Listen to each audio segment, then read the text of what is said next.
Jackson Jobe is what an elite pitching prospect is supposed to Hmm. look like. I mean, he's an athletic strike thrower with 60 to 70 grade stuff across the board, Yeah. multiple bat missing weapons to use against hitters from really either side of the plate.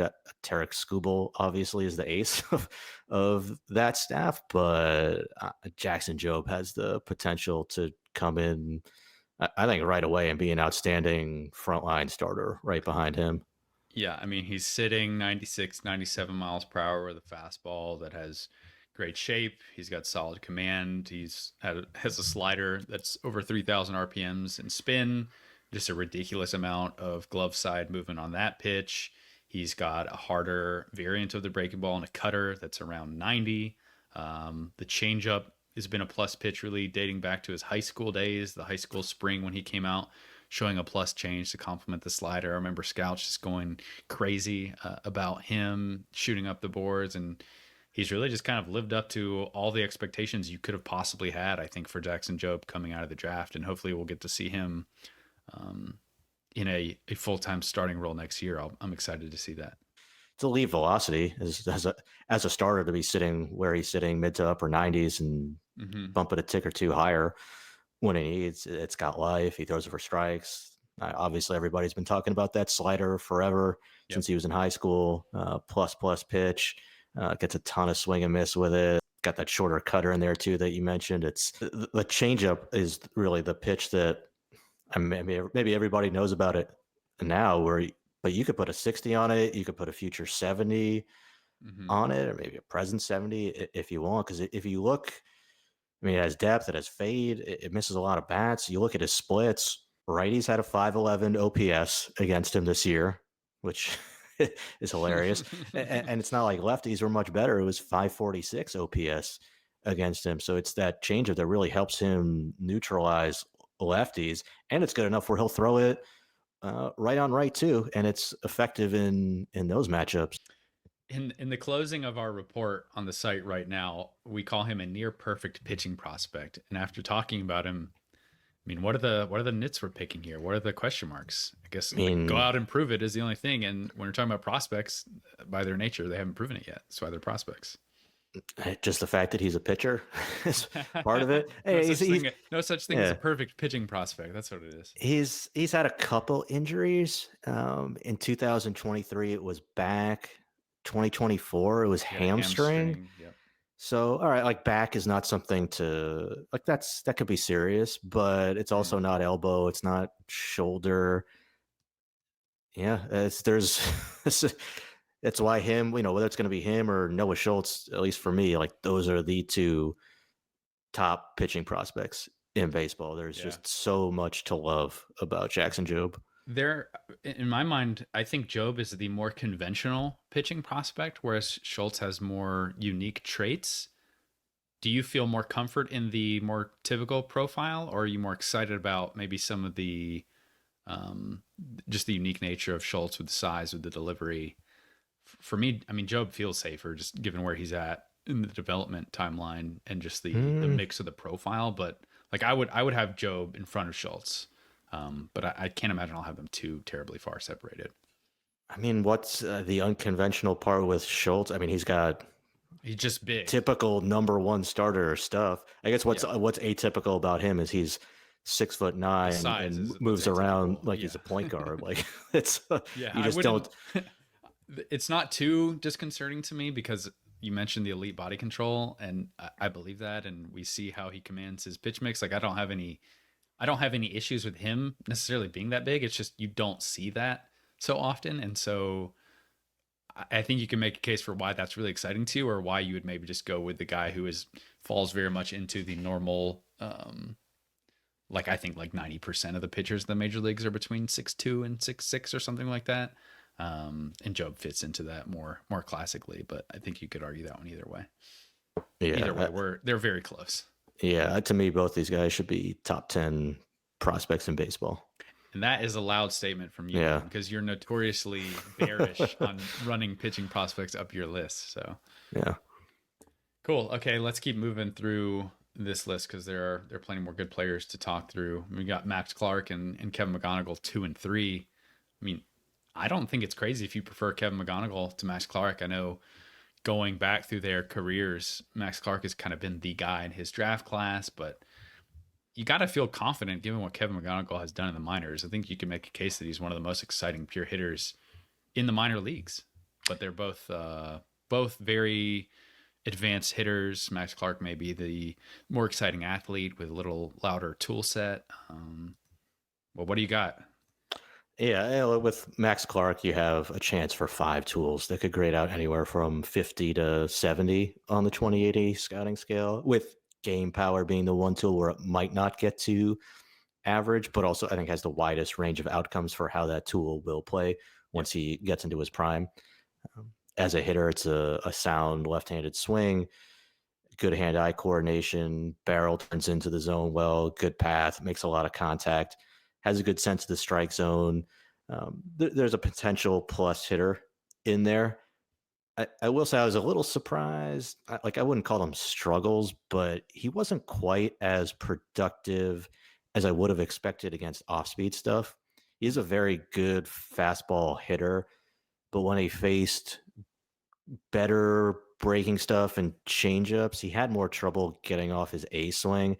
I don't think that's a huge red flag, but when we're nitpicking a guy who's going to be a top 25 prospect in baseball, probably it's something at least just to keep an eye on with Mm-hmm. him. He hit 9 home runs this year, 107 games. I think there's more power in there. It's not Walker Jenkins power. Mm-hmm. It's not Thyron Lorenzo power in the same organization. But I would bet on at least 15 to 20 home run years with the upside for more in his prime. And I might be low on that 15 to 20 projection right now. He's just staying consistent with his approach and Mm-hmm. being more contact oriented, spreading the ball around the field, which is a good approach for a young hitter to have. And then I think when he gets older, he'll probably learn which situations to be more aggressive, try to turn on the ball for damage, and you'll start to see those home run totals climb. There was a game back in June where, it was in the Florida State League. Got a 94-mile-an-hour fastball. It was up outer third. He hits it out of the park, opposite field. So there's definitely power in there. And Mm-hmm. if we're seeing Corbin Carroll hitting 20, 25 home runs in multiple seasons in his early 20s, I think Max Clark could do the same potentially.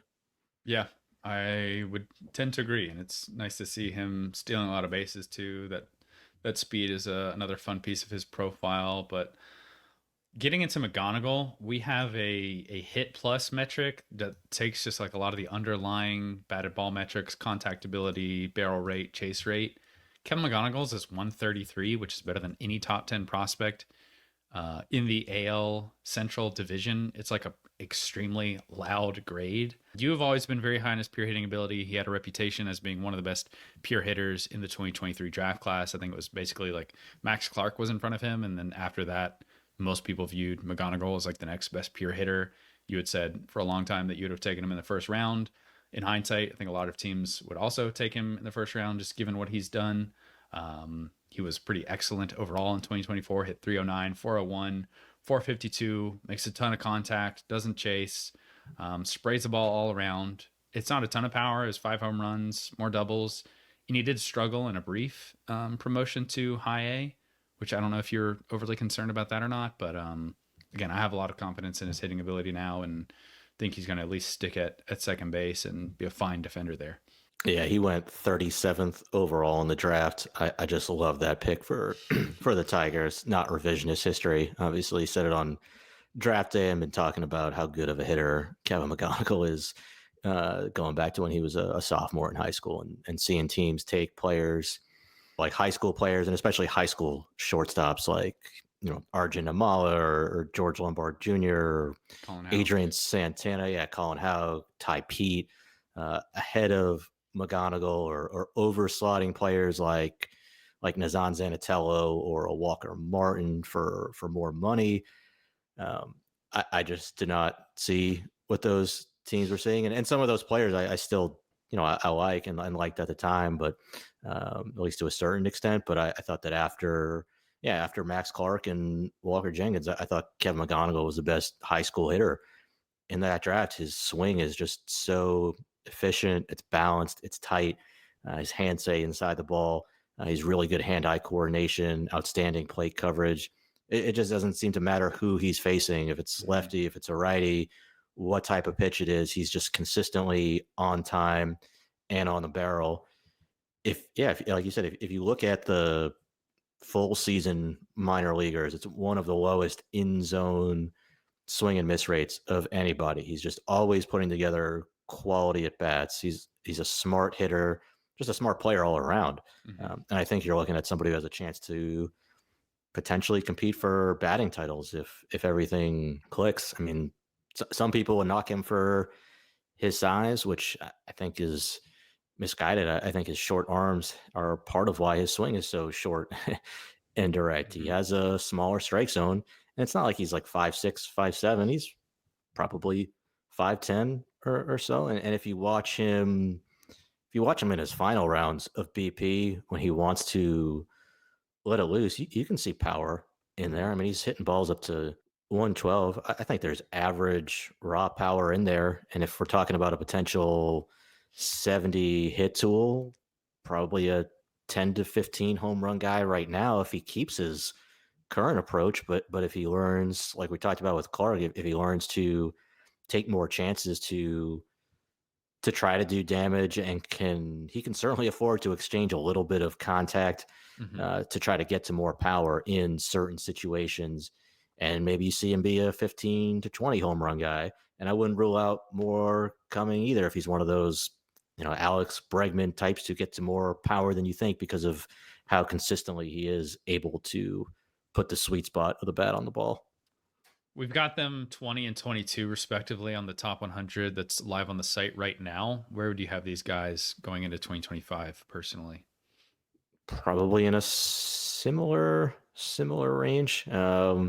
See how it all shakes out as we like put Mhm. everybody together. Because I think there's some other players who are deeper down the list who will move up. But Yeah. yeah, and I Yeah. mean, and then I was just saying, just defensively too. I was encouraged to hear the reports on his defense. I think there's a chance he could stick at shortstop. He does have good anticipation and Yep. instincts. We'll see if it ends up being more shortstop or second base long term. But I think if he is a long term a second baseman, yeah, you could have an above average defender there too. It's funny that he's slotted right beside JJ Wetherholt on our top 100 currently because thinking through the profile, they do a lot of similar things. I view both of them as shortstops now who I would expect to move to second base and be solid defenders at the position who are just really driven by an advanced hit tool with maybe more power than you expect. Which do you like? You probably got to stick with your guy, McGonigle, but the fact that they're a year later, McGonigle is in that sort of tier prospect with a guy like Wetherholt, who is viewed as one of the very best players in the class, I think is just fun to see. Do you strongly feel in one direction or another, just looking at those two profiles that, again, I think are pretty similar profiles? Yeah, I mean, I like Wetherholt a lot too for a lot of the same reasons. I might go McGonigal. He's doing a lot of the same things, and The he's lack of younger. injury track record in the youth is a pretty solid piece in his favor if you wanted to go there. So Yeah, I yeah. mean, I think they're pretty comparable hitters now, and Hmm. McGonigal's what a couple years younger. So Yeah.